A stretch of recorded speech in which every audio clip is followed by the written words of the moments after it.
అందరికీ నా హృదయపూర్వక నమస్కారాలు.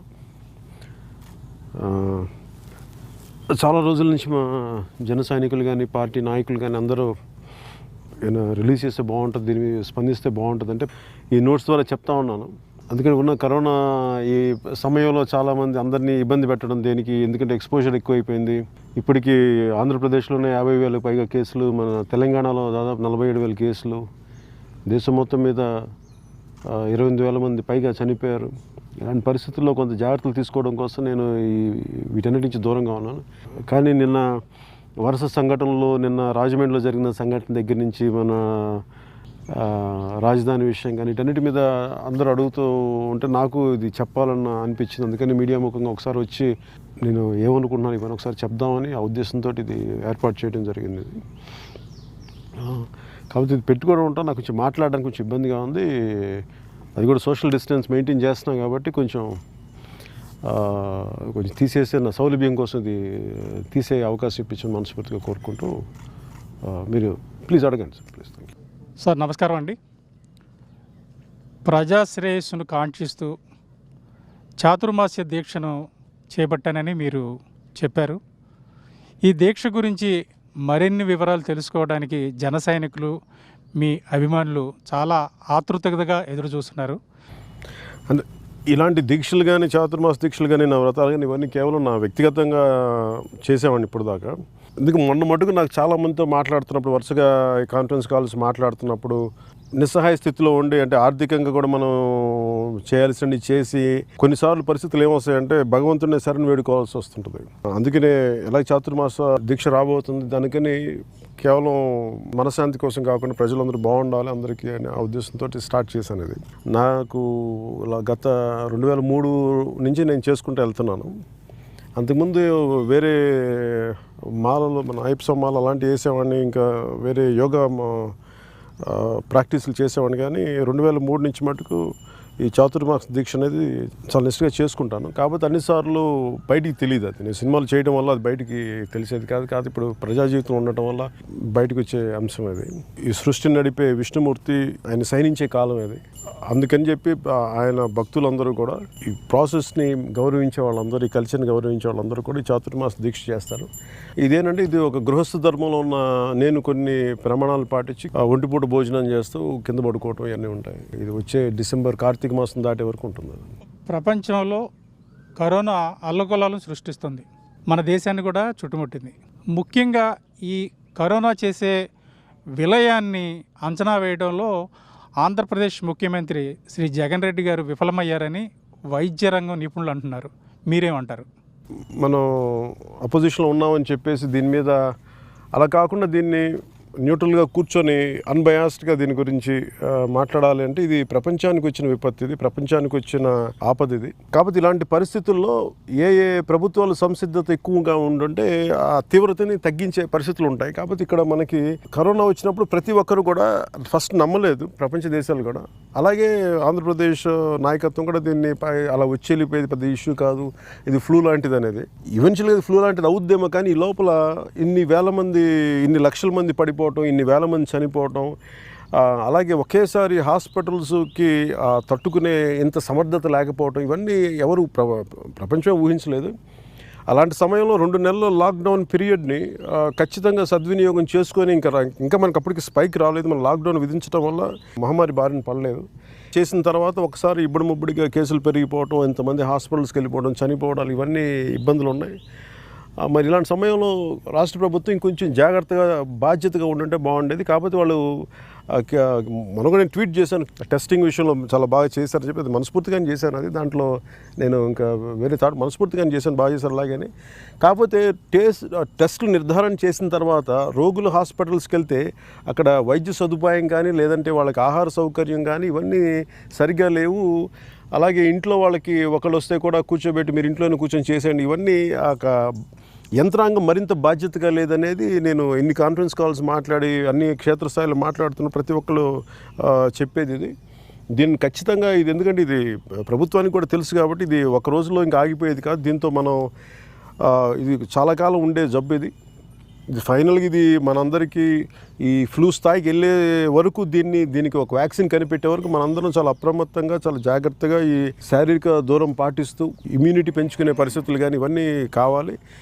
ఎందుకంటే రాష్ట్రాన్ని నడిపే వ్యక్తులే దీన్ని కొంచెం మరింత బాధ్యతగా మరింత జాగ్రత్తగా చెప్తే క్షేత్రస్థాయిలో సామాన్య జనం కూడా దీని తాలూకు తీవ్రత అర్థమవుతుంది. అందుకని ఇలాంటి చెప్పడంలో కొంత నిర్లక్ష్యం వహించారు నాకు అనిపించింది. అందుకని అది రాష్ట్ర ప్రభుత్వం కూడా ఆ దిశగా ఆలోచించి చేయాలి అని నేను కోరుకుంటున్నాను.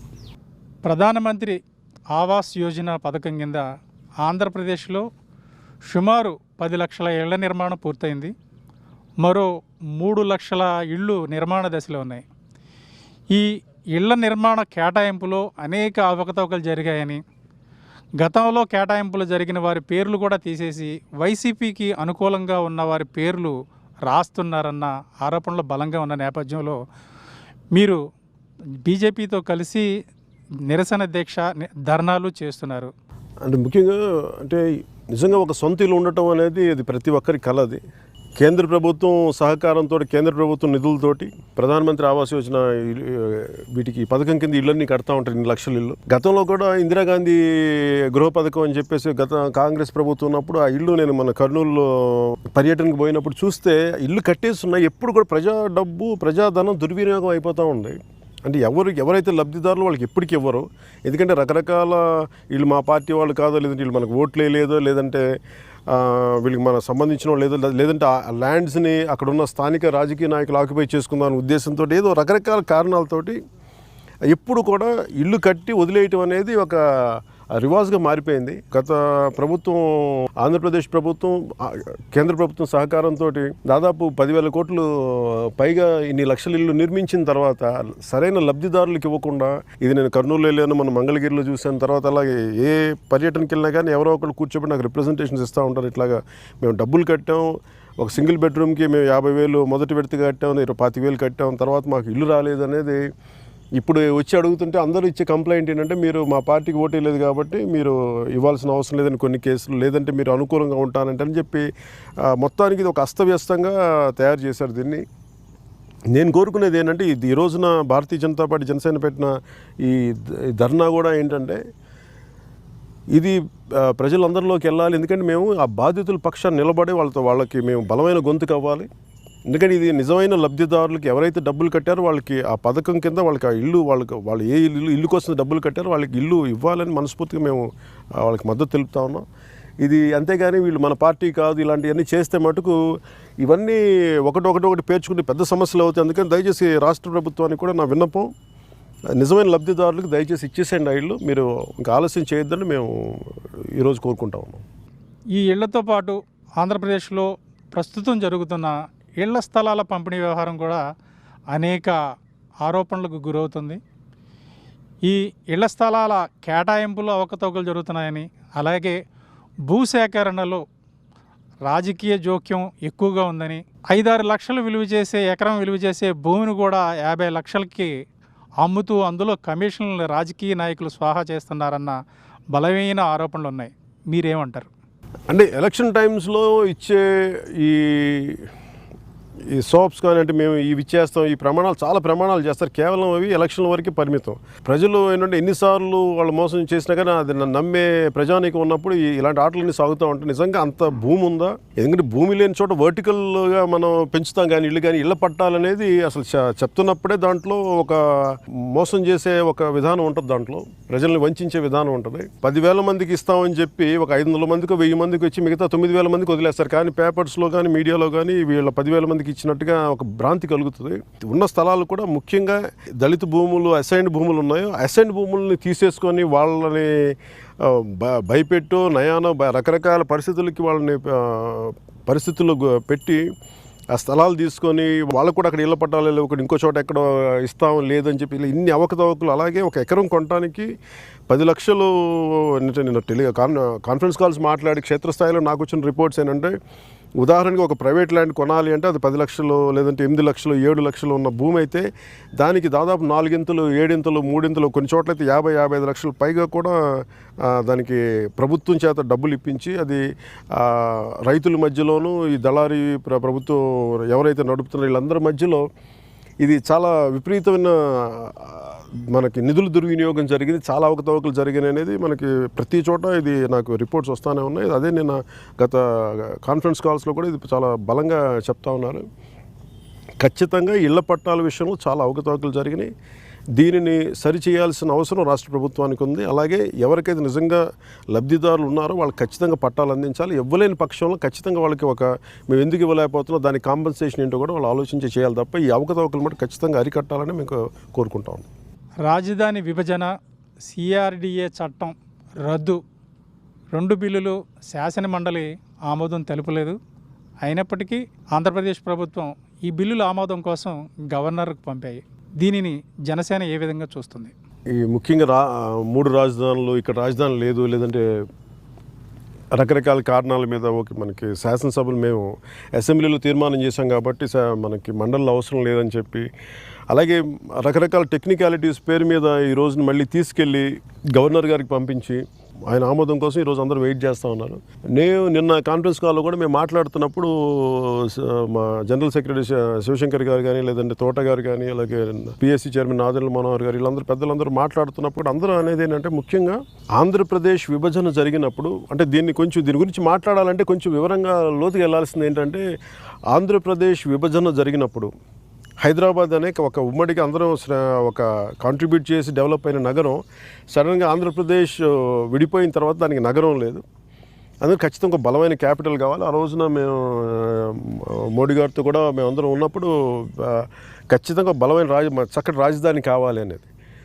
కానీ ఆ రోజు తెలుగుదేశం ప్రభుత్వం చేసింది ఏంటంటే, ఆ రోజు మోడీ గారు వీళ్ళందరూ మాట్లాడుతున్నప్పుడు మోడీ గారు చెప్పింది కూడా ఏంటంటే గాంధీనగర్ని ఉదహరించారు ఆయన. మేము బాంబేతో విడిపోయిన తర్వాత మాకు చాలా ఇన్ని సంవత్సరాలు పట్టింది, మీరు ఒక 2-3 వేల ఎకరాల్లో చాలా బలమైన చక్కటి రాజధాని చేసుకోవచ్చు, అది కాలక్రమంలో చాలా మీకు అభివృద్ధి అవుద్ది అనేది చెప్పారు. అందరూ దానికి ఆమోదించాం, అందరూ హర్షం ప్రకటించారు. కానీ తెలుగుదేశం ప్రభుత్వం వచ్చాక వాళ్ళు చేసిన తప్పు ఏంటంటే, అది వాళ్ళు తీసుకున్న విధాన నిర్ణయం లేదంటే వాళ్ళు ఆలోచించి కావాలని చేశారు, కారణాలు ఏవైనప్పటికీ అంత భూమిని సేకరించడం రైతుల దగ్గర నుంచి మేము ఆ రోజు నుంచి కూడా నాకు వ్యక్తిగతంగా నేను ఆ రోజు నుంచి కూడా చెప్తా ఉన్నాను, పార్టీ పరంగా చెప్తున్నాను. ఎందుకంటే ఇంత రైతుల దగ్గర నుంచి ఇన్ని భూములు సేకరించి సింగపూర్ తరహా రాజధాని కట్టాలి దీనికి. అంటే సింగపూర్ తరహా రాజధాని కట్టాలంటే సింగపూర్ లాంటి ఒక వ్యవస్థ ఉండాలి అక్కడ. లీ క్వాన్ యూ లాంటి అసలు తను ఒక చైనీస్ వ్యక్తి అయ్యండి, చైనీస్ ఆరిజిన్ వ్యక్తి అయ్యండి, భారతీయులను కానీ మిగతా యూరేషియన్స్ని కానీ లేదంటే అక్కడున్న మలైస్ని కానీ అన్ని రకాల విభిన్నమైన జాతుల్ని సింగపూరియన్గా ఆయన ట్రీట్ చేయగలిగాడు. అలాంటి చాలా ఉన్నతమైన మనసు. అలాంటి రాజకీయ విధానం మనకి లేదు ఇక్కడ. అలాంటి రాజకీయ విధానం లేనప్పుడు సింగపూర్ తరహా రాజధాని అంటే ఇది ఆ కాన్సెప్ట్ అమ్మేయడానికి చేశారు తప్ప అంతంత భూములు తీసుకున్నప్పుడు మొదటి నుంచి నాకున్న భయం. ఆ రోజున రైతులకి చెప్పాను, మొన్న కూడా రైతులకి చెప్పాను, ఈరోజు కూడా మాకు అనిపించింది అంత భూములు తీసుకుంటే అది ఎప్పటికైనా ఇబ్బంది అవుద్ది ఒకవేళ అభివృద్ధి చేయనప్పుడు అనేది ఉంది. ఆ రోజున మరి అందరూ కూడా దానికి మద్దతు తెలిపారు. కానీ ఈరోజు నిజంగా నష్టపోతుంది, రైతులు నష్టపోతూ ఉన్నారు. జనసేన తరపు నుంచి మేము కోరుకుంటుంది కూడా రైతులకి మేము ఖచ్చితంగా అండగా నిలబడతాం. మేము రైతులందరికీ అభివృద్ధి అనేది అన్ని చోట్ల జరగాలి, కానీ కేవలం రాజధానులు విడగొట్టినంత మాత్రాన అభివృద్ధి జరుగుద్ది అనేది కూడా అది లాస్ట్ టైం మీకు సింగపూర్ తరహా రాజధాని అనే కాన్సెప్ట్ని ఎలా అమ్మారో తెలుగుదేశం పార్టీ నాయకులు, ఈసారి కూడా మనకి అధికార వికేంద్రీకరణ అని చెప్పేసి మళ్ళీ 3 రాజధానుల మీద చేయడం కూడా ఇది కూడా అలాంటి కాన్సెప్ట్ అమ్మడం తప్ప ఇంకోసారి ప్రజలకి ఒక కళ చూపించడం తప్ప నిజానికి వాస్తవానికి అది ఏ రూపు దాల్చదు కూడా అవన్నీ. అందుకని ఇవన్నీ ఆపేసి నిజంగా వైసీపీ ప్రభుత్వం రైతులకి ఎలాంటి అండగా నిలబడాలి. ఎందుకంటే మొన్న కూడా చాలా డిస్కషన్స్లో నేను చాలా పెద్ద స్థాయిలో వ్యక్తులతో మాట్లాడుతున్నప్పుడు వారికి కూడా ఒకటే తెలియజేశాను, రైతుల దగ్గర వాళ్ళు బతికే భూముల్ని వాళ్ళు అమ్ముకున్నప్పుడు నమ్మి ఒక ప్రభుత్వానికి ఇచ్చినప్పుడు ఆ భూముల్ని వాళ్ళు ఇప్పుడు వ్యవసాయం చేసుకోలేరు, వాళ్ళ భూములు మనం వాళ్ళు తిరిగి ఇవ్వలేం, వాళ్ళు అనుకున్న అభివృద్ధి చేయలేనప్పుడు రేపొద్దున వాళ్ళ పోనీ వాళ్ళు ఏదైనా ప్రొటెస్ట్ చేద్దాం, వాళ్ళకి నిరసన చేద్దామంటే 200 రోజుల పైగా పోలీస్ వ్యవస్థతోటి వాళ్ళ మీద దాడులు జరిపించి ఆడవాళ్ళని లేకుండా, చిన్నపిల్లలను లేకుండా, విద్యార్థులను లేకుండా, పెద్దవాళ్ళని లేకుండా దాడులు చేసి పోలీసుల చేత లాఠీలతోటి కొట్టించి పాపం అవన్నీ చాలా బాధాకరంగా అనిపించింది.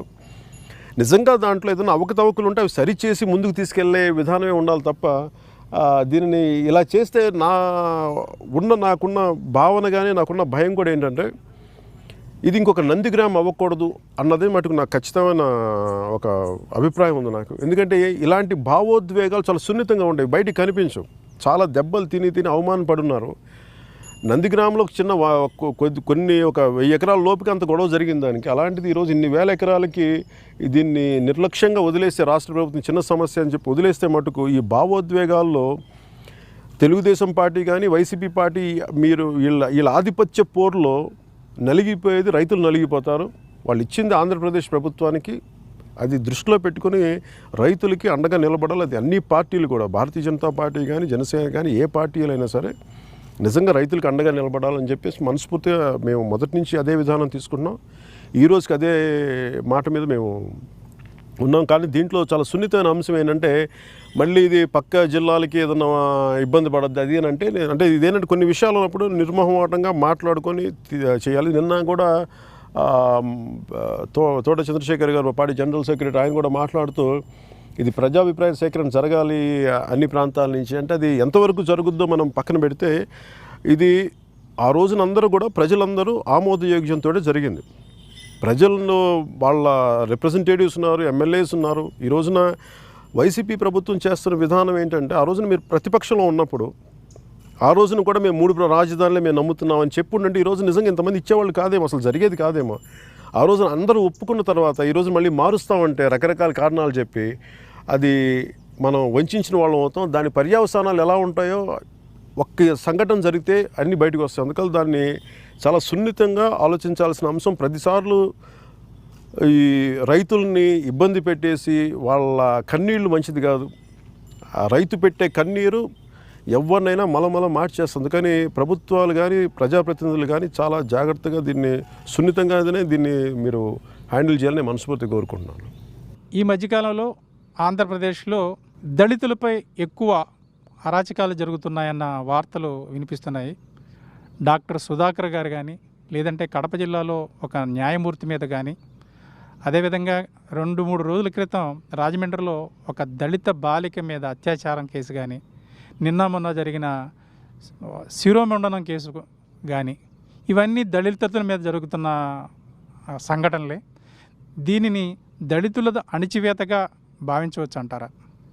అంటే ఇది నేను రెగ్యులర్గా అలా ఎలా మాట్లాడాలంటే, కానీ నేనేం చూస్తున్నానంటే, దీంట్లో సాక్షాత్ ఈ రాష్ట్ర హోంమంత్రి దళిత వర్గానికి చెందిన వ్యక్తి, మరి ఆవిడ ఆధ్వర్యంలోని ఇవన్నీ జరుగుతూ ఉంటే, మరి ఇన్ని కేసులు, 1 కాదు 2 కాదు, ఒకటైతే ఒక యాక్సిడెంట్ అనుకోవచ్చు, 2 అయితే అనుకోవచ్చు, కానీ ఇది ఒక విధానంగా జరుగుతుంటే దీన్ని ఖచ్చితంగా ఆ వర్గం పట్ల వీళ్ళకి సానుకూల దృక్పథం లేదనేది అనిపిస్తుంది. ముఖ్యంగా ఆ వర్గాల నుంచి వచ్చిన హోంమంత్రి ఉండి వాళ్ళని రక్షించలేకపోవడం నిజంగా చాలా బాధ కలిగించే అంశం. రాజమండ్రిలో జరిగిన శిరోమండనం కేసులో దోషులు ఇంతవరకు కనీసం దోషులపై కేసులు కూడా పెట్టలేదు.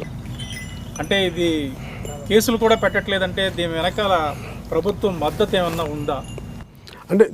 అంటే మద్దతు ఉందని అనుకోవాలి. ఎందుకంటే మీ ఒక సుధాకర్ గారి మీద ఒక మాట అన్నప్పుడు అంత బలంగా పనిచేసిన వ్యవస్థ, మరి అదే వ్యవస్థ ఒకళ్ళకి అన్యాయం జరిగినప్పుడు పని చేయాలి కదా. పని చేయకపోక వాళ్ళు కూడా కొంత ప్రభుత్వపు కార్యకర్తలాగా కొంతమంది పోలీస్ శాఖలో ఉండే కొద్దిమంది పని చేయటం, మరి అలాంటి అనుమానాలకే దారితీస్తూ ఉంది.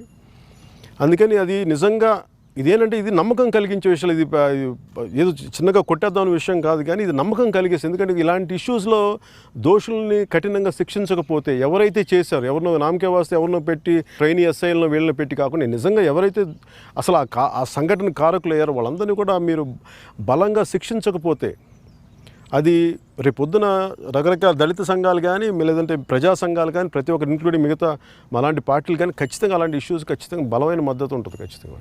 అందుకే ప్రభుత్వం దీన్ని స్పందించి ఎవరైతే దోషులున్నారో వాళ్ళు ఖచ్చితంగా శిక్షించాలని మనస్ఫూర్తిగా కోరుకుంటున్నాను.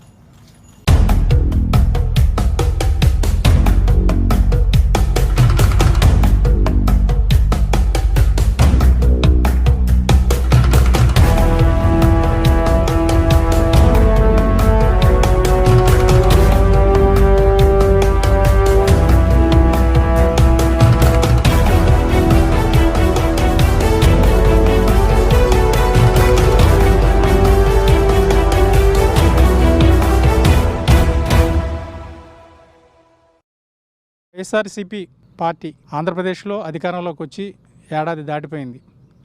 ఈ ఏడాది పరిపాలన మీద మీ విశ్లేషణ ఏంటి?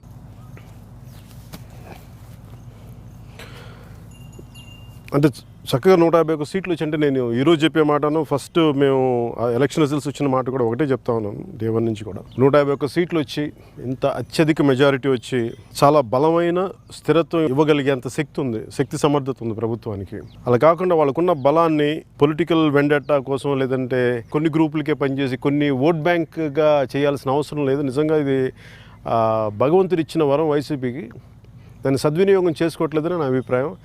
అలాగే వాళ్ళు కూడా ఆలోచించాల్సింది అంటే ఇన్నిసార్లు దాదాపు 60 కేసులు పైగా ఈ హైకోర్టులో పోగొట్టుకోవడం కూడా ఇది వాళ్ళు ఒకసారి పరిశీలన చేసుకోవాలి. మేము తప్పులు ఉన్నాయని అర్థం చేసుకోవాలి. దాన్ని ఇవన్నీ సరి చేసుకోవాలని మనస్ఫూర్తిగా కోరుకుంటున్నాను. ఎందుకంటే ఇది ఇప్పుడు ఎవరు వచ్చి కూర్చొని ఎలక్షన్స్ కావు, ఇది ఉన్న ప్రభుత్వమే చాలా ప్రజలకు చాలా స్థిరమైన జీవన విధానం ఇవ్వాలి. గత ప్రభుత్వంలో ఉన్న తప్పులన్నీ వాళ్ళు సరిదిద్ది చేసే అవకాశం ఉన్నప్పుడు దాన్ని వాళ్ళు సద్వినియోగం చేసుకోకుండా ఇది ఒక పొలిటికల్ వెండేటా కింద మారిపోతుంది అనేది నాకు ఆ భావన ఉంది. ఆంధ్రప్రదేశ్లో అప్పులు ప్రమాదకర రీతిలో ఉన్నాయని క్రెడిట్ రేటింగ్ సంస్థ లెక్కలు చెబుతున్నాయి. రుణ జిఎస్డిపి నిష్పత్తి 34.6% ఉందని, ఇది ప్రణాళికా సంఘం నిబంధనల కంటే చాలా ఎక్కువని నిపుణులు చెప్తున్నారు. అప్పులు 3,41,270 కోట్లు దాటాయని అంటున్నారు. దీన్ని మీరు ఎలా విశ్లేషిస్తారు? అంటే దీనికి ఈ పెద్ద మామూలుగా ఒక సగటు మనిషికి అర్థమయ్యేలా కావాలంటే, ఇప్పుడు మనం సంపాదించేదానికంటే కూడా అప్పులు ఎక్కువ ఉన్నప్పుడు ప్రశాంతత సుఖం ఎక్కడి నుంచి ఉంటుంది అంటే, మనం ఒక ఉదాహరణకు చిన్న కుటుంబం తీసుకుంటే తండ్రి అప్పులు చేసి పిల్లల్ని పెంచుతున్నప్పుడు ఎక్కడి నుంచి వస్తుందో తెలియదు పిల్లలకి. కానీ ఒక రోజున తండ్రి చేతులు ఎత్తేస్తే అది పిల్లల మీద భారం పడుతుంది. అలా తీసుకుంటే అలాంటిది ఒక రాష్ట్ర ప్రభుత్వం బాధ్యతగా ప్రభుత్వం ఇంతమంది ముఖ్యమంత్రి నేతృత్వంలో ఇవన్నీ జరుగుతున్నప్పుడు నిజానికి గత ప్రభుత్వంలో ఈ తప్పులు ఉన్నాయి, వీళ్ళు ఎక్కువ అప్పులు చేసేసారు, అవి జరగకుండా చేసుకోవాలి. అలాగే అసలు ముందు ఆదాయం పెంచే మార్గాలు వెతకాలి, కానీ ఆదాయం పెంచే మార్గాలు కాకుండా అప్పులు పెంచే మార్గాలు వెతికి దాని అభివృద్ధి అంటే దాన్ని ఇంక మనం ఏం చేయలేం. దీనివల్ల ఏం జరుగుతుందంటే ప్రభుత్వాన్ని నడిపే వ్యక్తులకి ఏం అవ్వదు, కానీ రాబోయే భావితరాలకి లేదంటే ఇప్పుడున్న వాళ్ళు కూడా ఈ రాజకీయ నాయకులు డబ్బులు సంపాదించడం కోసం వీళ్ళ జీవితాలను పణంగా పెట్టి ఎందుకో మా జీవితంలో అభివృద్ధి రాదు అనుకుంటారు అంతే. ఎందుకు రాదంటే దీనికి రాదు, అప్పులు ఎక్కువ ఉన్నాయి. అందువల్ల మనకు కావాల్సిన విద్యా వ్యవస్థ సరిగ్గా ఉండదు, లేదంటే హాస్పిటల్ వ్యవస్థ సరిగ్గా ఉండదు, లేదంటే పరిశ్రమలు రావు, ఉపాధి అవకాశాలు రావు. అందుకని మనం ఎప్పుడు కూడా కింద అణగారిపోయి ఉంటాం. కానీ మనల్ని నడిపే రాజకీయ వ్యవస్థ మటుకు చాలా బాగుంటుంది. ఎందుకంటే వాళ్ళ చేతుల్లో పోయేది వాళ్ళ సొంత ఆస్తులు కాదు, వాళ్ళు తీసుకొని బయట నుంచి అప్పులు తీసుకుంటారు, ఇచ్చేస్తారు. ఇక్కడున్న రాష్ట్రం మన ఉమ్మడి ఈ ప్రకృతి వనరులన్నీ మనం వాళ్ళకి తాకట్టు పెట్టేయాల్సి వస్తాయి. అందుకని దీన్ని అభివృద్ధి అంటామా? ఖచ్చితంగా దీన్ని అభివృద్ధి అను. అప్పులు తీసుకొచ్చి దీన్ని ప్రజలకు ఇచ్చే పరిస్థితిలో ఉంటే దీన్ని అభివృద్ధి అనం. దీన్ని తిరోగమనం ఉంది దీన్ని ఖచ్చితంగా. దీన్ని అంటే ఇంకా 4 సంవత్సరాలు ఉంది. దీన్ని నిజంగా వీళ్ళు కళ్ళు తెరిచి వైసీపీ నాయకులు దీన్ని అభివృద్ధి వైపు పదం వైపు వెళ్ళాలని మనస్ఫూర్తిగా నేను కోరుకుంటున్నాను. సుమారు 62 కేసుల్లో ఆంధ్రప్రదేశ్ హైకోర్టు ఆంధ్రప్రదేశ్ ప్రభుత్వానికి వ్యతిరేకంగా తీర్పులు చెప్పాయి. దీనిని మనం ఏ కోణంలో చూడాలి? తీర్పులు చెప్పిన న్యాయమూర్తులను వైసీపీ కార్యకర్తలు దూషించారన్న సంఘటనలు కూడా ఉన్నాయి. దీన్ని మనం ఎలా చూడాలి?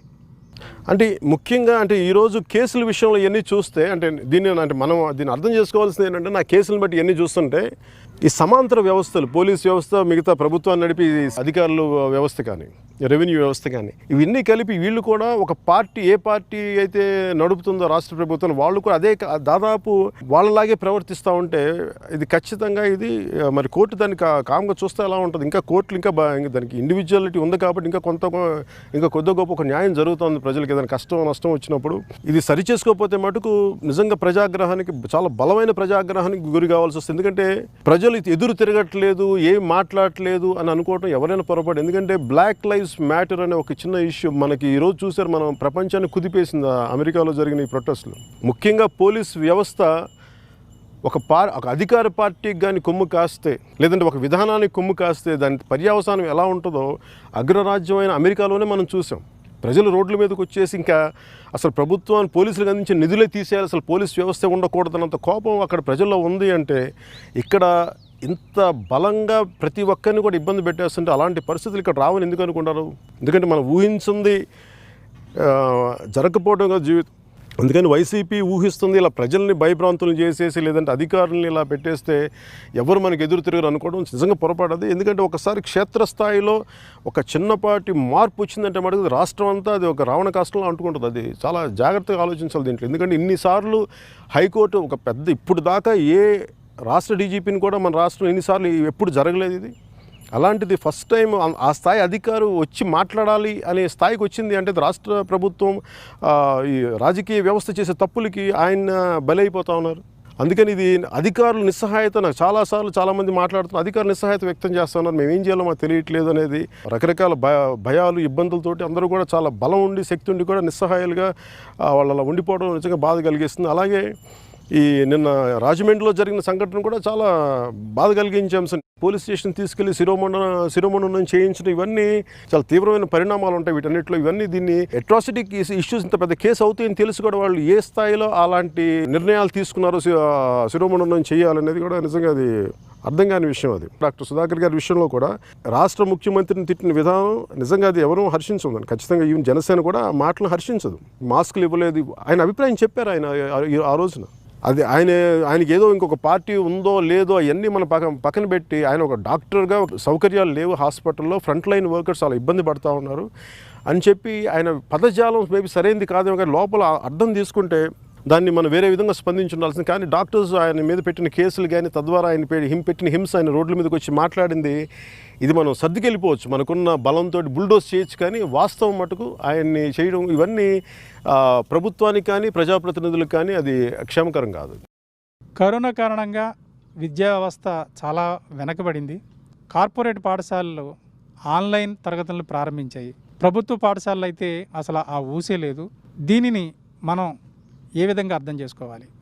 నేను నా పిల్లలు చదువుకున్నారు కాబట్టి నాకు ఇది చాలా అంటే ఇందులో ఈ ప్రశ్నలో నాకు కూడా చాలా స్వానుభవం ఉంది దీంట్లో. ఈ మధ్యన అంటే దీనిలో రెండు రకాల సమస్యలు ఉన్నాయి. ఒకటి ఆర్థికంగా కొంత ధనబలం ఉన్న స్కూల్స్ ఏమో అట్లీస్ట్ ఆన్లైన్ క్లాసెస్ నడపగలిగే ఉండి దాని నుంచి వచ్చే ఉత్పన్నమయ్యే సమస్యలు వేరు, అదొక ఇష్యూ ఉంది. ఖచ్చితంగా ఒక విద్యా సంవత్సరం పోతుంది అనేది నాకు అనిపిస్తుంది ఈవెన్ ఆన్లైన్ క్లాసెస్ ఉన్నప్పటికీ. మొదటి నుంచి నేను చెప్పేది ఏంటంటే ఇది ఎవరు ఊహించని పరిణామం. ఇది ఒక విపత్కర కాలం. దీంట్లో కూర్చోబెట్టి ఇది ప్రతిదానికి వీళ్ళు చేయలే అనేకంటే కూడా అసలు ముందు రాష్ట్ర ప్రభుత్వం నుంచి ఈ విద్యా వ్యవస్థలో ఈ ఇబ్బందులు ఉన్నాయి. ఈ ఆన్లైన్ క్లాసెస్లో ఉండే సమస్యలు నడిపే ప్రైవేట్ స్కూల్స్ నుంచి ఉత్పన్నమయ్యే సమస్యలు కొన్ని అయితే అసలు ఆన్లైన్ వ్యవస్థనే నడపలేని గవర్నమెంట్ స్కూల్స్ లేదంటే దాని ద్వారా చదువుకుంటున్న విద్యార్థులు వాళ్ళ భవిష్యత్తు ఏంటి, దీని మీద కూడా అసలు ఎవ్వరు కూడా చాలా తీవ్రంగా కానీ సీరియస్గా కానీ చర్చించట్లేదు. దాని మీద అసలు ప్రణాళికే లేనట్టు అనిపిస్తుంది. మన 2 నెలల కాలాన్ని ఎలా దుర్వినియోగం చేశారో భవిష్యత్తులో స్పైక్ వస్తే కరోనాకి, అలాగే ఇప్పుడు ఉన్నదాన్ని అట్లీస్ట్ ఈ రోజు కన్నా కళ్ళు తెరిచి రాష్ట్ర విద్యాశాఖ దీని మీద ఆన్లైన్ క్లాసెస్ మన ప్రభుత్వ పాఠశాలలు నడపలేకపోతున్నాయి. దీనివల్ల ఏం జరుగుద్ది, భవిష్యత్తులో వాళ్ళకి ఒక విద్యా సంవత్సరం పోద్దా లేదా ఒక స్పష్టత ఇవ్వాల్సిన అవసరం అయితే ఉంది. ఆన్లైన్ క్లాసెస్ నడిపే ప్రైవేట్ స్కూల్స్లో కూడా పిల్లలు అంతసేపు ఆన్లైన్ కంప్యూటర్స్ని చూడలేకపోతాం. వాళ్ళకు సపరేట్గా అదొక ఆరోగ్య సమస్యలు వస్తూ ఉన్నాయి. అది నేను కూడా నా పిల్లల దగ్గర నేను చూస్తూ ఉన్నాను. అది అలాగే ఇంకో సమస్య కూడా ఏముందంటే ఒకప్పుడు స్కూల్ అంటే మొత్తం అన్నిటితో పాటు ప్రైవేట్ స్కూల్స్లో ఉన్న సమస్య ఏంటంటే ఎవరు స్కూల్కి నుంచి బస్సులు ఎక్కాలి, స్కూల్కి వెళ్ళాలి, ఇంత ఖర్చులు ఉండేవి. ఏ ఖర్చులు లేకుండా కంప్లీట్ ఫీజు తీసుకోవటం ఏంటి అనేది కూడా ప్రైవేట్ స్కూల్స్ మీద ఒక కంప్లైంట్ నాకు రెగ్యులర్గా వస్తుంది. దీని మీద కూడా రాష్ట్ర ప్రభుత్వాలు ముఖ్యంగా మనకి 2 రాష్ట్ర ప్రభుత్వాలు కూడా దీని మీద దృష్టి సారించాలి. తెలంగాణ ప్రభుత్వం అలాగే ఆంధ్రప్రదేశ్ ప్రభుత్వం కూడా దీని మీద ప్రత్యేక దృష్టి పెట్టాలని నేను ఖచ్చితంగా కోరుకుంటున్నాను. దీంట్లో కరోనా కారణంగా మన వైద్య వ్యవస్థ డొల్లతనం బయటపడింది. ప్రజాప్రతినిధులకు సైతం ప్రభుత్వ ఆసుపత్రుల మీద నమ్మకం లేక కరోనా సోకితే కార్పొరేట్ ఆసుపత్రులను ఆశ్రయిస్తున్నారు. దీన్ని అధిగమించాలంటే భవిష్యత్తులో మనం ఏం చేయాలి? అంటే ఇది ఫస్ట్ ముందు నుంచి కూడా భారతదేశంలో ఉండే వైద్య వ్యవస్థ ఎప్పుడు కూడా దానికి సంపూర్ణమైన బలం చేకూర్చలేదు. అది ఇండిపెండెంట్గా పనిచేసే వ్యవస్థగా దాన్ని మార్చలేకపోయారు. ఎంతసేపు దాన్ని కూర్చోబెట్టి అది ఒక ట్రాన్స్ఫర్లకు లేదంటే ఒక చిన్నపాటి కంప్లీట్ హెల్త్ సెంటర్స్గా దాన్ని ఒక ఏదైతే నిర్దేశింపబడిందో ఈ వైద్యశాలలు వాటికైతే సంపూర్ణమైన ఒక ప్రైవేట్ సూపర్ స్పెషాలిటీ హాస్పిటల్స్ ఎలా పనిచేస్తాయో భారతదేశంలో అలాగే ఇంగ్లాండ్లో గవర్నమెంట్ హాస్పిటల్స్ ఎంత బలంగా పనిచేస్తాయి అలాంటి వ్యవస్థను అయితే మనం తీసుకురావడంలో గత దశాబ్దాలుగా విఫలమయ్యాం. అట్లీస్ట్ వచ్చిన తెలంగాణలో వచ్చిన కొత్త మనకి టీఆర్ఎస్ ప్రభుత్వం కానీ అలాగే మనకి అక్కడ వచ్చిన వైసీపీ ప్రభుత్వం కానీ నిజంగా చాలా బంగారు లాంటి అవకాశం ఇది. ఇప్పుడు ఇలాంటి సమస్యలు వచ్చినప్పుడు అసలు ప్రక్షాళన చేసే ఒక బలమైన సమయం ఇది. అలా ప్రక్షాళన జరగాలని నేను కోరుకుంటా ఉన్నాను. దీంట్లో ముఖ్యంగా వాళ్ళు అడిగేది కూడా ఏంటంటే ఉన్న హాస్పిటల్స్ ముందుంద కరోనాకి గవర్నమెంట్ హాస్పిటల్స్ వరకే పరిమితం చేశారు, కానీ సరిపోవట్లేదు. దీన్ని ప్రైవేట్ హాస్పిటల్స్ కూడా ఈ ఫెసిలిటీస్ మరింత విస్తృతంగా వర్తింపజేయాలి. దీన్ని ప్రైవేట్ హాస్పిటల్స్ కూడా మనకి పేషెంట్స్కి మరింత బాగా ట్రీట్ చేసే వాళ్ళకి గవర్నమెంట్ నుంచి ఆ పర్మిషన్స్ రావాలనేది కూడా నాకు చాలా బలంగా వినిపిస్తూ ఉంది. ముఖ్యంగా తెలంగాణ నుంచి అయితే నాకు చాలా మూలల నుంచి నేను 2-3 సందర్భాలు చెప్పాను, కానీ ముఖ్యంగా తెలంగాణ ప్రభుత్వానికి కూడా నా విన్నపోయిన చాలా నాకు నివేదనలు అందుతూ ఉన్నాయి. ఇలా కూర్చోబెట్టి ఇక్కడ కరోనా గురించి చాలా సమస్యలు ఉన్నాయి, మాకు మీరు దయచేసి మీరు టీఆర్ఎస్ ప్రభుత్వం తెలియజేయండి అంటే నేను దాన్ని తీసుకొని చెప్తా ఉన్నాను. తెలంగాణ ప్రభుత్వం కూడా దీని మీద మరింత దృష్టి సారించాలని మనస్ఫూర్తిగా నేను కోరుకుంటున్నాను. కరోనా వంటి మహమ్మారులు విజృంభించినప్పుడు ప్రభుత్వ బాధ్యత ఎంత ఉంటుంది, పౌరుల బాధ్యత ఎంత ఉంటుంది, మీరు ఏ కోణంలో దీన్ని చూస్తారు? ప్రధానమంత్రి గారు కరోనా అనేది చాలా పెద్ద ఇష్యూ, ఇది మనకి అందరం లాక్డౌన్ ప్రకటిస్తున్నాం. ఆయన ఆ సీరియస్నెస్ దేశాన్ని అందరికీ వచ్చింది. ఇన్ని కోట్ల మందిని, 1 బిలియన్ పీపుల్ని, ఇన్ని 100 కోట్ల పైగా ఉన్న ప్రజల్ని నిజంగా అందరూ ఆగిపోయారు. అంటే నాయకత్వం నిజంగా బలంగా ఉంటే ప్రజలు వింటారు. అలా కాకుండా ఒకరు మన అటు సైడ్ ఆంధ్రప్రదేశ్ తీసుకుంటే ఇది చిన్న ఫ్లూ లాంటిదంటే అదే ఆలోచన విధానం కింద స్థాయి వరకు కూడా వస్తుంది. ఇది ఇప్పుడు ఏమైపోయింది, ఈ రోజున చేతులు కాలేక ఆకులు పట్టుకోవడం లాంటిది అయిపోయింది. ఈ రోజున అందరూ కూడా ఆ నిబద్ధత కోల్పోయి ఈ రోజున మరింత మనకు దాదాపు 700 మంది 700 పైగా చనిపోయారు మనకి ఆంధ్రప్రదేశ్లో. రాష్ట్ర ప్రభుత్వం ఫస్ట్ ఆలోచన విధానం వాళ్ళు దాన్ని హ్యాండిల్ చేసిన విధానం ఒక తప్పైతే ప్రజల్లో కూడా దీనికి ప్రభుత్వాలు చేయలేనప్పుడు ప్రజాప్రతినిధులు దాన్ని పాటించినప్పుడు ఇంక మనమే బాధ్యత తీసుకొని ప్రజలే బాధ్యత తీసుకొని దీన్ని ఏవైతే ఈ ఫిజికల్ డిస్టెన్స్ ఉందో లేదంటే మనకి ఈ సోషల్ డిస్టెన్సింగ్ కానీ సామాజిక దూరం అంటామో దాన్ని శారీరక దూరం అంటాం ఏదైనా కానీ అవి పాటిస్తూ ఇప్పుడు మన ట్రెడిషనల్ మెడిసిన్స్ లేదంటే మన ఆయుర్వేదిక్ కానీ లేదంటే మనకి ఇమ్యూనిటీ బూస్ట్ చేసే కానీ ఈ పరిస్థితుల్లో మనం ఇంక దీన్ని సంసిద్ధత మనకి రావాలి, మనం ఎదుర్కోవాలి. ఎందుకంటే ఇంక మనం కేవలం ప్రభుత్వాల మీద ఆధారపడితే మటుకు చాలా ఇబ్బందులు ఉంటాయి అనుకో. అత్యవసర కేసుల్లో తప్ప ప్రభుత్వం కూడా చేతులు తీసే పరిస్థితికి వచ్చేసింది అన్ని చోట్ల కూడా. కాపు కార్పొరేషన్లతో పాటు వివిధ కార్పొరేషన్లకు కేటాయిస్తున్న నిధులు, ఖర్చు పెడుతున్న నిధుల మీద శ్వేతపత్రం ప్రకటించాలని మీరు కోరి ఉన్నారు. అదేవిధంగా కాపులు రిజర్వేషన్ గురించి కూడా మీరు ప్రస్తావన చేసి ఉన్నారు. దీని మీద ఇప్పుడు మీరు ఏం చెప్పబోతారు? అంటే దీన్ని ఎలా చూడాలంటే మనకి ఎప్పుడైనా ఒక సమస్య వచ్చినప్పుడు దాన్ని కనిపించట్లేదని చెప్పి దూరం పెట్టేస్తే సమస్య అది తగ్గదు కానీ మరింత పెరుగుతూ ఉంటుంది.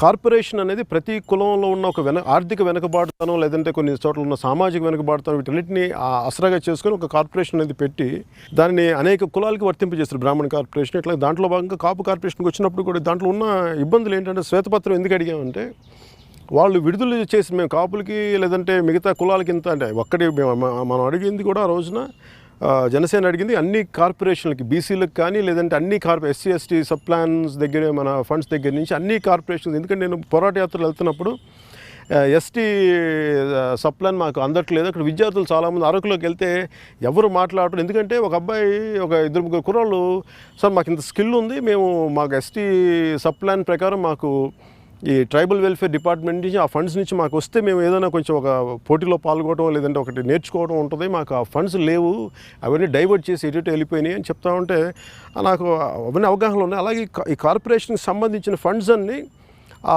నిర్దేశిత గ్రూప్స్కే ఇవ్వాలి. కానీ రాను ఏమైపోయింది ఇవన్నీ తీసుకెళ్ళి అంటే వాళ్ళ వైసీపీ లేదా ఇప్పుడున్న రాష్ట్ర ప్రభుత్వం వాళ్ళ పథకాలకి దాంట్లో ఇచ్చేసి ఆ ఫండ్స్ని ఇటు డైవర్ట్ చేసి వాళ్ళకి దానికి అప్లై చేసి అంటే వాళ్ళ నవరత్నాలకు దేనికి అప్లై చేసి అది మేము కాపు కార్పొరేషన్ ఖర్చుల కింద పెట్టేయడం అనేది చాలా స్పష్టంగా తెలుస్తుంది. అందుకని మేము శ్వేతపత్రం అడిగాం, కానీ వాళ్ళు ఈ రోజుకి కూడా దాని మీద వాళ్ళు స్పష్టత ఇవ్వలేదు.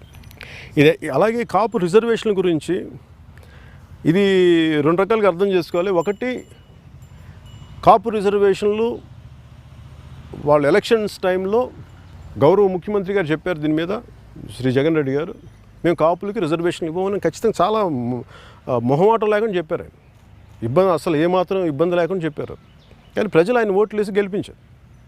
కానీ ఈ రోజున మళ్ళీ వాళ్ళు కూర్చోబెట్టి ఈ రోజు కూడా మళ్ళీ అదే మాట ఇంకోసారి చెప్తే స్పష్టత వస్తుంది ప్రజలకి. మేము లాస్ట్ టైం నేను ఎలక్షన్లో చెప్పినట్టు ఈసారి కూడా వైసీపీ ప్రభుత్వం కానీ ప్రజాప్రతినిధులు అందరూ ఏం చెప్పాలంటే, మేము ఎలక్షన్ టైంలో ఏం చెప్పాము మీకు రిజర్వేషన్లు ఇవ్వమని, అది కూడా మీకు ఇవ్వట్లేదు అనేది ఇంకోసారి స్పష్టం చేస్తే బాగుంటుంది.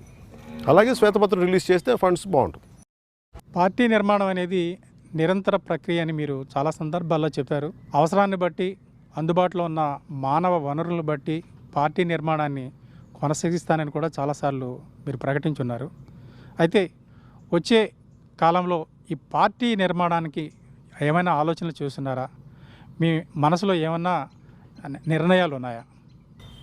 ముఖ్యంగా నాకు పార్టీ స్టార్ట్ చేసింది మేము చాలా బలంగా ముందు స్టార్ట్ చేసింది ఇక్కడ ఉమ్మడి రాష్ట్రంగా ఉన్నప్పుడు తెలంగాణ హైదరాబాద్ నగరంలో స్టార్ట్ చేసాం ఇక్కడ. ఎందుకంటే మాకున్న అశేష అభిమాన బలం కానీ, ఒక కొత్త రాజకీయ వ్యవస్థను కోరుకునే తరం కానీ, అలాగే గతంలో నా కనెక్ట్ అయిన వ్యక్తులు కానీ, నా ఆలోచన విధానం నచ్చి ఆ రోజు చెప్పిన వెలుగుచ్చిన అభిప్రాయాలన్నీ నచ్చి వాళ్ళు అండగా ఉన్నారు. పార్టీ నిర్మాణం ఏమైపోయిందంటే, ఎందుకు నేను చాలా నిరంతర ప్రక్రియ అంటానంటే, ఇదివరకైతే ఒక భావజాలం అనేది ఒక బలంగా ఉండేది.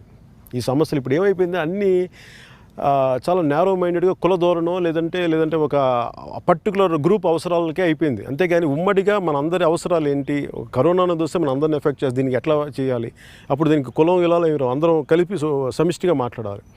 అలాంటి సమిష్టి ఆలోచన విధానం తిరిగి తీసుకురావాల్సిన అవసరం ఉంది అని చెప్పి ఆ విధానంగా నేను మాట్లాడుతూ వచ్చాను. దానికి తగ్గట్టు వ్యక్తులు వచ్చారు. కాకపోతే ఇదేమైపోతుందంటే ఒక ఒక ఒక కుల పోరాటాలకైతే చాలా బలమైన వ్యవస్థ ఉంటుంది, కానీ ఇలాంటి ఒక సమగ్రమైన ఆలోచనతో ఒక రాజకీయ పార్టీ వచ్చినప్పుడు దానికి మద్దతు తెలపడానికి చాలా బలమైన కన్విక్షన్ కావాలి.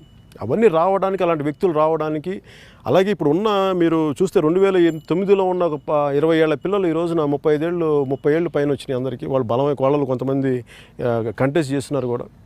అలాగే ఒక కొత్త తరం నాయకులు మేము తయారు చేస్తూ ఉన్నాం. అందుకే నేను పార్టీ నిర్మాణం అనేది ఒక 25 సంవత్సరాలు ఇది మేము ఒక నేషనల్ సర్వీస్లా చేస్తున్నాం. దీంట్లో ఒడిదుడుకులు ఉంటాయి, దెబ్బలు ఉంటాయి దీంట్లో. కానీ మేము ఇవన్నీ తట్టుకొని మేము నిలబడి ప్రజలకి ఎంత బలంగా సేవ చేయాలో అంత బలంగా సేవ చేస్తాం. దీనికి తగ్గ కార్యవర్గం కొద్దిగా అన్ని చోట్ల సమకూర్చుకుంటా ఉన్నాం. ఇదే 2014-15 అడిగితే అంటే రకరకాల ఒక సమూహం ఉండేది. కానీ ఈరోజు చెప్తే నేను ఒక నియోజకవర్గానికి అట్లాగా దాదాపు 175 నియోజకవర్గాల్లో బలమైన కార్యవర్గం లేకపోయినప్పటికీ దాదాపు 100కు పైగా నియోజకవర్గాలు చాలా బలమైన కార్యవర్గం ఉంది. అది అభివృద్ధిగానే చూస్తున్నాం దాన్ని. మోడీ గారు ప్రధానమంత్రి అయిన తర్వాత ఎకనామికల్లీ వీకర్ సెక్షన్కి 10% రిజర్వేషన్లు కేటాయించే విధంగా చట్టాన్ని చేశారు కేంద్ర స్థాయిలో. రాష్ట్ర ప్రభుత్వాల స్థాయిలో అయితే వారికి ఇష్టం వచ్చిన రీతిలో ఆ 10% ఉపయోగించుకోవచ్చు కానీ కూడా అనుమతి కూడా ఇచ్చారు. ఆ సందర్భంగా ఆంధ్రప్రదేశ్లో 5% రిజర్వేషన్లని అప్పటి తెలుగుదేశం గవర్నమెంటు కాపులకి అలాట్ చేసింది. తదనంతరం వచ్చిన జగన్ రెడ్డి గారి ప్రభుత్వం ఆ రిజర్వేషన్లు రద్దు కూడా చేసింది. దీని మీద మీరేం చెప్పాలి? ఇది అంటే కేవలం నేను ఈబీసీ కేవలం ఒక కులానికని కాదు, కానీ మోడీ గారి నాయకత్వంలో కేంద్ర ప్రభుత్వం తీసుకొచ్చినప్పుడు గత 4-5 సంవత్సరాల్లో మొత్తం క్షేత్రస్థాయిల పర్యటనలు విద్యార్థులను కలుసుకున్నప్పుడు అందరిలో ఒక బాధ ఏముందంటే, మాకు పేరుకే అగ్రకులం అని, కానీ మాకు తినడానికి ఇబ్బందులు ఉన్నాయి, లేదంటే ఫీజులు కట్టడానికి ఇబ్బంది, మా ఒక్కడే నాన్నమే సంపాదన, లేదంటే మా నాన్నకి చనిపోతే మాకు డబ్బులు లేవు, మాకు ఆధారాలు లేవు, ఆర్థికంగా మాకు వెసులుబాటు లేదు. ఇలాంటివన్నీ ప్రతి చోట చాలా విస్తృతంగా వినిపించేది. అగ్రవర్ణాలను ముఖ్యంగా చూస్తే మనకి ఉదాహరణకి బ్రాహ్మణ సమాజంలోనే తీసుకుంటే పేరు ఉంటుంది, లేదంటే వాళ్ళకి జ్ఞానం ఉంటుంది, కానీ ఆర్థిక వెసులుబాటు ఉంటుంది, వాళ్ళకి ఆర్థిక వనరులు ఉండవు. మరి అలాంటి అందరినీ దృష్టిలో పెట్టుకుని, ఎందుకంటే ఈ కమర్షియల్ ఏజ్లో, ఈ గ్లోబలైజేషన్ విధానంలో రిజర్వేషన్ కొంత ఉండి అది వాళ్ళకుండే కష్టాలు, వాళ్ళకుండే అభివృద్ధి ఒకలాగుంటే పేరుకి కులం అయ్యి వాళ్ళు వెనకబాటుతనం, వాళ్ళకుండే ఇబ్బందులు కానీ ఇవన్నీ చూసి కేంద్ర ప్రభుత్వం వారి కోసం ప్రత్యేకంగా 10% రిజర్వ్ చేయడం నిజంగా చాలా అందరూ హర్షించారు, దేశం అంతా హర్షించింది. అలాగే దానిని అంటే ఎందుకు అందరికీ రాష్ట్ర ప్రభుత్వానికి ఇచ్చిందంటే, ఒక్కొక్క రాష్ట్రంలో ఒక్కొక్క కులం వెనుకబాటు, ప్రత్యేకంగా కొన్ని సమూహం వెనుకబాటుకుంటాయి. అలాంటి దృష్టిలో పెట్టుకుని ఆ జడ్జిమెంట్ అంటే ఆ నిర్ణయం మీరు తీసుకోండి అని చెప్పి వాళ్ళకి ఇస్తే, అది దాంట్లో భాగంగా అన్ని కులాలతో పాటు ఒక 5% కాపులు కూడా ఇచ్చినట్టున్నారు. ఇప్పుడు వాళ్ళందరూ సర్వత్రా నాకు వినిపించేది అంటే మీరు రిజర్వేషన్లు ఇవ్వరు, ఉన్న ఈబీసీ రిజర్వేషన్లు తీసేశారు, ఎకనామికల్లీ బ్యాక్వర్డ్ రిజర్వేషన్స్ కూడా తీసేశారు అన్నది ఒక కాపులకే కాదు, నిజంగా అగ్రవర్ణాల్లో ఉండే ప్రతి పేదలకు కూడా, అన్ని కులాల్లో ఉండే అగ్రవర్ణాల పేదలకి అది ఆ ఈబీసీ రిజర్వేషన్ వర్తింపజేయాలని మనస్ఫూర్తిగా నేను కోరుకుంటా ఉన్నాను. లాక్డౌన్ కాలంలో ప్రధానమంత్రి మోడీ గారు ఆత్మనిర్భర భారత్ ప్రకటించి 20 లక్షల కోట్ల రూపాయలను కేటాయించారు. ఇది అభివృద్ధికి ఎంతవరకు ఉపయోగపడిందని మీరు భావిస్తున్నారు? అంటే ఒకటేమైపోయిందంటే ఆత్మనిర్భర్ ప్యాకేజ్ అది నిజంగా మనకి ఒక జీవం కల్పించే ప్యాకేజ్. ఉన్న కష్టాల్లో ప్రజలకు ఉన్న కష్టాలు, ఎందుకంటే లాక్డౌన్ ఎవరు ఊహించింది కాదు, కానీ ఆయన ఒక స్ఫూర్తితోటి లాక్డౌన్ ప్రకటించిన తర్వాత ప్రజలందరి కష్టాలు చూసి ఆర్థిక వ్యవస్థ అతలాకుతలం అయిపోయి ఛిద్రం అయిపోతూ ఉంటే దానికి తగ్గట్టు ఒక 20 లక్షల కోట్లు ప్యాకేజ్ అనేది విడుదల చేశారు. కానీ సమస్య ఏమైందంటే 20 లక్షల కోట్లు అనగానే ప్రతి ఒక్కరికి ఏమైంటుందంటే 2000లో నా వాటా నాకు వచ్చేయాలనే ఒక మనస్తత్వం ప్రజల్లో లేదు. కానీ రాజకీయ పార్టీలు, ప్రత్యర్థి పార్టీలు అలవాటు చేసేసినాయి. 20 లక్షల కోట్లు నీకు వచ్చిన డబ్బులు అని అంటారు. అలా ఎలా మాట్లాడతాం అలా కూర్చోబెట్టి? మనకి ఇచ్చిన డబ్బుని ఒక చిన్న సైజు వ్యాపారస్తులకి, లేదంటే ఒక చిన్న ఫుట్పాత్ వ్యాపారాల దగ్గర నుంచి పై స్థాయి వ్యాపారాల దాకా, చిన్న పరిశ్రమలు నడిపే వాళ్ళ దాకా అది వారికి ఆర్థికంగా బ్యాంకుల దగ్గర నుంచి వాళ్ళకి మీరు వెళ్ళి అప్లై చేసుకుంటే వస్తాయి. మార్కెట్ని పెంచి దానివల్ల ఆదాయం పెరిగి దానివల్ల లబ్ధి పొందుతారు. ఎందుకంటే అప్పులు ఇచ్చేవాళ్ళు లేని దాంట్లో చాలా తక్కువ షరతులతో అసలు ఇబ్బందులు లేకుండా అలాంటి సదుపాయం కేంద్ర ప్రభుత్వం ఇచ్చినప్పుడు దానిని అలా చూడకుండా కొంచెం మాట్లాడితే అది మనం దాన్ని ప్రత్యర్థి పార్టీలు మాట్లాడే విధానం తప్ప, నిజంగా అది లబ్ధి పొందిన వాళ్ళు, నిజంగా వెళ్ళిన వాళ్ళు అడిగితే వాళ్ళు 2 చేతులతో దండం పెడతారు మోడీ గారికి. దాన్ని అలా చూడాలి. దాన్ని ఈ మధ్యకాలంలో చైనా సరిహద్దుల్లో యుద్ధ వాతావరణం నెలకొంది. ఒక సందర్భంలో అయితే యుద్ధం జరుగుతుందన్న భయాలు కూడా ఉన్నాయి. దీని మీద బీజేపీ ప్రభుత్వం స్పందించిన తీరుని మీరు ఎలా విశ్లేషిస్తారు?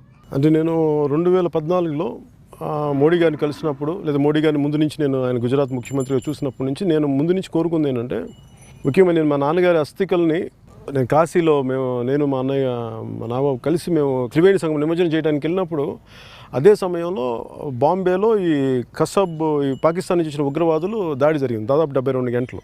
ఇంకో సంఘటనలో ఈ పార్లమెంట్ భవనం మీద ఉగ్రవాదులు దాడి చేయటం. నాలాంటి వాళ్ళందరికీ అనిపించింది ఏంటంటే, ఒక బలమైన నాయకత్వం లేదంటే మన దేవాలయం లాంటి పార్లమెంటు మీద దాడి జరిగినప్పుడు అసలు ఎలా వచ్చేస్తారు అనేది అందరికీ ఒక భయం, ఒకలాంటి నిర్వేదం పట్టుకుంది. అలాగే ఒక విచ్చలవిడిగా ఒక 72 గంటలు ఎక్కడో పాకిస్తాన్ నుంచి వచ్చిన ఉగ్రవాదులు కాల్చేస్తుంటే అసలు దీన్ని ఎదుర్కొనే ఒక బలమైన నాయకత్వం లేదా అని నాలాంటి వాళ్ళందరికీ వచ్చినప్పుడు ఆల్టర్నేటివ్గా మోడీ గారికి అనిపించారు ఆ రోజు. ఎందుకంటే చాలా ఒక మాట తీసుకుంటే బలంగా, అదే కూడా నేను 2014 ఎన్నికల్లో కూడా నేను మోడీ గారి పక్కన ఎందుకు నిలబడాలి, ఎందుకు సపోర్ట్ చేస్తున్నానని చెప్పానంటే, దేశానికి చాలా బలమైన నాయకత్వం అవసరాలు. ఒడుదుడుకులు అంటే కొన్ని నిర్ణయాలు తీసుకున్నప్పుడు చాలా కష్టంగా ఉంటాయి, ఇబ్బందిగా ఉంటాయి. ఒక నాయకుడు నడిపించేటప్పుడు అన్నీ మనకి ఆమోదయోగ్యంగా ఉండవు. కానీ లార్జర్ పర్స్పెక్టివ్ తీసుకుంటే అది ఆయన్ని అందరినీ హర్షిస్తారు. అది నేను ముందు నుంచి 2014 నుంచి నేను అదే ఆలోచన విధానంతో ఉన్నాను. ఈ రోజున మన చైనా అగ్రెషన్ చూస్తే, చిన్నప్పుడు స్కూల్లో చదువుకున్న పాఠం గుర్తొచ్చింది. అంటే చైనాలో మన హిస్టరీ పాఠాల్లో మన భూభాగం ఇంత కోల్పోయాం అని చెప్పి ఎంతసేపు మన హిస్టరీ పాఠాలంతా ఏముంటాయంటే, మాకు చిన్నప్పటి నుంచి కోపం, ఆవేదన ఏంటంటే, ఎంతసేపు భారతీయులు వాళ్ళు దండయాత్రలు చేశారు, వీళ్ళు దండయాత్రలు చేశారు, వీళ్ళు ఓడిపోయారు, వీళ్ళు మనం నాశనం, ఇట్లాగే ఉంటాయి తప్ప పాఠాలు ఎప్పుడు కూడా ఒక ఉత్తేజం కలిగించే పాఠాలు ఎప్పుడు ఉండదు మన దగ్గర. అలాంటి తరాల నుంచి వచ్చాం మేము, అలాంటి ఆవేదనతో ఉన్న తరం మేము. మాలాంటి వాళ్ళందరికీ మోడీ గారు చాలా బలమైన నాయకత్వం కనిపించింది. సరస్సులో ఉన్న ముసలిని నమ్మొద్దు, చైనాలో ఉన్న చోయన్లైన్ని నమ్మొద్దు అని చెప్పేసి మన దేవరకొండ బాలగంగాధర తిలక్ గారు రాసిన ఏదో ఉంటుంది. సో ఇవన్నీ ఏంటంటే చాలా ఆవేదన కలిగించినవి అలాంటి గొప్ప కవులకు కూడా. సో ఖచ్చితంగా బలమైన నాయకత్వం కావాలి. మన భూభాగం మీద ఎవరు కన్నెత్తాలన్నా కానీ సాహసించడానికి కూడా, ఆలోచనలు కూడా భయపడాలంటే అలాంటి నాయకత్వం ఉండాలి. ఆ నాయకత్వాన్ని మోడీ గారు చాలా బలంగా చూపించారు. అంతర్జాతీయ స్థాయిలో ఆయన 2014 వచ్చినప్పుడు ఎందుకు ఇన్ని దేశాలకు వెళ్తున్నారు, అసలు ఇంటి పట్టునే ఉండట్లేదు, దేశం పట్టునే ఉండట్లేదు అన్ని విమర్శించిన వాళ్ళందరికీ సమాధానం అంటే అంత గొప్ప దౌత్యం జరిపారు అందరితోటి. ఇన్ని అగ్రరాజ్యాలు కోఆపరేషన్ తీసుకొని కూడగట్టుకొని ఈ రోజున చైనాని ఎదుర్కోవటం, అన్ని ఆర్థికంగా అంత బలమైన దేశం, మిలిటరీగా అంత బలమైన దేశాన్ని వాళ్ళు దుందుడుకుతనాల్లో వాళ్ళని ఆపటం అనేది చాలా పెద్ద విజయంగా భావించి, ఇది ఖచ్చితంగా మోడీ గారికి మీద దేశం పెట్టిన నమ్మకాన్ని ఆయన మరింత ఇనుముడింపు చేశారనేది నేను మనస్ఫూర్తిగా నమ్ముతున్నాను. ఈ కరోనా కష్టకాలంలో వివిధ రకాలైన చేతి వృత్తిదారులు అనేక కష్టాలు పడుతున్నారు. ఉపాధి అవకాశాలు లేకుండా వీధిన పడుతున్నారు. చేనేత కార్మికులు కానీ, స్వర్ణకారులు కానీ, భవన నిర్మాణ కార్మికులు కానీ, ఇలా వివిధ రంగాలకు చెందిన వారు బాధలు పడుతున్నారు. ఈ బాధలకు ముగింపు పలకాలంటే ఏం చేయాలి? వృత్తి ఆధారిత కులాలతో కూడిన సమాజం ఇది. ఇలాంటి పరిస్థితుల్లో ఉన్నప్పుడు నిజంగా దీంట్లో ప్రత్యేక దృష్టి పెట్టాలి. ఉదాహరణకి మేము ఈ బట్టలు కొనుక్కున్నప్పుడు ఎమ్మిగనూరులో ఆ చేనేత కార్మికులు వాళ్ళ కష్టాలు చూస్తూ ఉంటే పాపం ఆవేదన కలిగించింది నాకు. వాళ్ళకి కానీ కొంచెం చిన్నపాటి వెసులుబాటు కల్పించి, ఆర్థిక వెసులుబాటు కల్పించి ఈ వాళ్ళని రాజకీయంగా వాడుకొని వదిలేయకుండా నిజంగా అండగా నిలబడితే, ముఖ్యంగా చేనేత ఆధారిత కులాలకు కానీ కుటుంబాలకు కానీ వాళ్ళు ఏం అడుగుతారంటే మాకు ఏం ఎక్స్ట్రా డబ్బులు వద్దు, మమ్మల్ని పని చేసుకునే అవకాశం కల్పించండి. ఉదాహరణకి ప్రభుత్వం తీసుకునే మగ్గాలు కూడా మీకు సొంత ఇల్లు ఉంటేనే మీకు ఇస్తామంటే సొంత ఇల్లు ఎంతమందికి ఉంటుంది? సొంత ఇల్లు అనేది అది ఎప్పటికీ తీరని కల చాలామందికి. అలాంటి సొంత ఇల్లు లేని వాళ్ళకి సొంత మగ్గం ముందు కడుపు నింపుకోవడానికి ఒక మగ్గం ఉంటుంది. మేము కలెక్టివ్గా మేము చిన్న షెడ్లో పెట్టుకుని అందరం మగ్గం పెట్టుకుంటాం. అలాంటివి కూడా మమ్మల్ని గుర్తించట్లేదండి. ఇలాంటివన్నీ నిజంగా ప్రభుత్వాలు చేస్తే నిజంగా చాలామందికి కన్నీళ్ళు తుడిచిన వాళ్ళు అవుతారు. అలాగే భవన నిర్మాణ కార్మికులకు సంబంధించి కూడా ఇసుక అనేది ఒక ముడిసరుకు. అది నిన్న భీమవరం నుంచి మా నాయకులు ఒకళ్ళు మన కనకరాజు గారు మాట్లాడుతూ ఇసుక ఒక అందని ద్రాక్ష పండులాగా అయిపోయింది, లేదంటే అది ఎప్పటికీ ఒక అందరంత దూరంలోకి వెళ్ళిపోయింది. అంటే ఇసుకే ముడిసరికే లేనప్పుడు, పైగా ఎప్పుడో అర్ధరాత్రి అపరాత్రి ఒక 12 గంటలకు ఆన్లైన్ ఓపెన్ చేసి 5 నిమిషాలు 2 నిమిషాలు అయిపోతుంది, ఎవరికి వెళ్తో తెలియదు. తర్వాత ఇంక సామాన్యులకి గృహ నిర్మాణం అనేది కల అయిపోయింది. దాంతోపాటు దానిని ఆధారపడే వృత్తి అయిన భవన నిర్మాణ కార్మికులు నిజంగా వాళ్ళ ఇళ్లలో చూస్తే చాలా ఆవేదన ఉంది. మొన్నేమో ఇసుక దొరకకుండా అప్పుడు ఒక సమస్య అయితే, ఈరోజు కరోనా వల్ల ఇంకో సమస్య. దీంట్లో ఇసుక మాఫియా ఎక్కువైపోయింది. ఉదాహరణకు నా శిరోమండలం కేసు కూడా అంత ఫాస్ట్గా రావాల్సిన అవసరం ఏముందా లారీ అంటే, ఏదో ఒక తప్పు చేస్తామో దాంట్లో వచ్చేసారు, దాన్ని తీసుకునే పరిస్థితి. ఇవన్నీ చూస్తే అది ముఖ్యంగా అది ఆలవాలం అని చెప్తా ఉన్నారు, స్మగ్లింగ్, ఇసుక స్మగ్లింగ్ ఆ ప్రాంతం అంతా. అందుకని ఇవన్నీ ఎక్కడ ఇసుక అనేది ఖచ్చితంగా చాలా అవకతవకలు ఉన్నాయి. గతంలో తెలుగుదేశం ప్రభుత్వం దెబ్బతిందే దానివల్ల. మళ్ళీ అదే దెబ్బ వైసీపీ కూడా ఇది సరిదిద్దుకోకపోతే చాలా బలమైన దెబ్బ వైసీపీ తగులుద్ది, దీన్ని వాళ్ళు సరి చేసుకోకపోతే మాట. అలాగే మన స్వర్ణకారులతో కూడా మేము మాట్లాడినప్పుడు స్వర్ణకారులు కూడా చెప్పేది ఏంటంటే, పోటీతత్వం ఎక్కువైపోయింది, కార్పొరేటీకరణ వల్ల మేము పెద్ద పెద్ద సంస్థలు వచ్చేయడం వల్ల మేము ఏం చేయాలో తెలియట్లేదు, మాకు ఆల్రెడీ కష్టాలు ఉన్నాం, ఇప్పుడు ఈ కరోనా వల్ల మరింత ఇబ్బందులకి అయ్యాం. ఎవరన్నా సరే దొంగ బంగారం ఎవరన్నా ఒక పొరపాటు మాకు తెలియదు, ఎవరైనా తీసుకొచ్చి మాకు తనఖా పెడతారు. తనఖా పెట్టి తీసుకున్నప్పుడు అది దొంగ బంగారం మాకు ఎలా తెలుస్తుంది? అలాంటప్పుడు మొత్తం పెట్టిన నక్క కూడా మొత్తం ఉన్నాయి కూడా తీసుకెళ్ళిపోతారు. పోలీసు వేధింపులు ఎక్కువైపోతున్నాయి. ఇవన్నీ మమ్మల్ని అందుకనే పొరపాటున భవిష్యత్తులో అలాంటిది ఏదైనా జరిగితే మా సంఘం దృష్టికి తీసుకొస్తే మా సంఘం అందరం కూర్చోబెట్టి దాన్ని సరిదిద్ది మేము దాన్ని ముందుకు పంపిస్తాం తప్ప మా అందరూ స్వర్ణకారులు అందరూ మేము విపరీతమైన వేదన గురవుతున్నాం, ఆర్థికంగా దెబ్బతింటున్నాం అనేది. ఇవన్నీ ప్రభుత్వం కూర్చోబెట్టి విధానపరమైన నిర్ణయాలు తీసుకుంటే వాళ్ళకి చాలా వెసులుబాటు కలిగేస్తాయి. అలాగే ఒక మంగళసూత్రం చేయడానికో లేదంటే చిన్న చిన్న నగలు అంటే చేయడానికి పెద్ద కార్పొరేట్ కంపెనీలు కాకుండా స్థానికంగా ఉండే స్వర్ణకారులకే అది ఇవ్వాలన్నది కూడా చాలా ప్రధానమైన డిమాండ్. ఇవన్నీ చేసి ఇలాంటి చిన్న చిన్న విధి విధానాల్లో పాలసీ మ్యాటర్స్లో కానీ నిజంగా చిన్న నిర్ణయాలు తీసుకుంటే వాళ్ళకి అండగా ఉంటుంది, ముఖ్యంగా స్వర్ణకారులకి. ఉదాహరణకి ఫోటోగ్రాఫర్స్ కానీ, అలాగే మనకి ఈ టూరిజం మీద ఆధారపడ్డ సంబంధిత ఉద్యోగాలు, ఉపాధి అవకాశాలు కానీ, ఇవన్నీ నిజంగా చాలా చెల్లాచెదురైపోయిన జీవితాలన్నీ. ఇలాంటి సమయంలో ప్రభుత్వం అట్లీస్ట్ ఒక ప్రయత్నం అనేది చేయాలి. మనకి ఫోటోగ్రాఫర్ సమస్యలు ఉన్నాయి, లేదంటే వీళ్ళ సంబంధిత అన్ని రకాల సమస్యలు ఉన్నాయి. వాటి మీద ఒక రెగ్యులర్ మీటింగ్స్ జరిపి ఆ సంబంధిత మంత్రులు లేదంటే అధికారులు వెళ్ళి మీ సమస్య ఏంటి ఇవి విని, నిజానికి ఆర్థికంగా ఇబ్బంది ఉంటే ఒకసారి చెప్పి అసలు ఇన్ని వినటానికి కూడా అవకాశం లేకపోతే ఎట్లాగా చాలా ఆవేదన కలిగించే అంశం నాకన్నీ. సో ఒక పొలిటికల్ పార్టీకి మేము కూర్చొని మేము ఏం చేయగలం, మేము కూర్చోబెట్టి ఆ సమస్యను 10 మంది దృష్టికి తీసుకెళ్ళగలం, ప్రభుత్వం మీద ఒత్తిడి పెట్టగలం, ప్రభుత్వ యంత్రాంగం మీద వాళ్ళ దృష్టి పెట్టేలాగా మేము మాట్లాడగలం. కానీ దీన్ని ముందు నడిపించాల్సింది రాష్ట్ర ప్రభుత్వం ముందు నడిపించాలి, రాష్ట్ర ప్రభుత్వాలే ముందు నడిపించాలని అందరికీ తెలిసిన విషయం. సార్, మీ రాబోయే సినిమాల గురించి ఏమైనా చెప్తారా?